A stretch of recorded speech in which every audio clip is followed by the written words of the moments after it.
கர்த்தருக்கு ஸ்தோத்திரம். இன்று கர்த்தருடைய வார்த்தை ஏசாயா 12:6.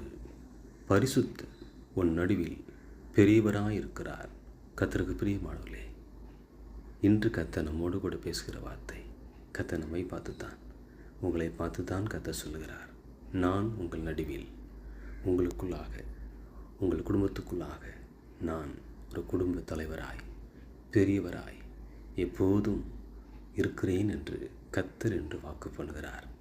ஒரு குடும்பத் தலைவர் குடும்பத்துக்காக என்னெல்லாம் செய்வார் என்று நம்ம எல்லாருக்கும் தெரியும் அல்லவா? அதற்கும் மேலாக நம் இயேசு கிறிஸ்து, நம்முடைய தகப்பன், நம்முடைய தலைவர், நம்முடைய பெரியவர் இயேசு கிறிஸ்து நமக்குள்ளாக, நம்ம குடும்பத்துக்குள்ளாக இருந்து கர்த்தர் அற்புதமாய், அதிசயமாய் நம்முடைய வாழ்வை தேவன் எடுத்து நடத்துவார்.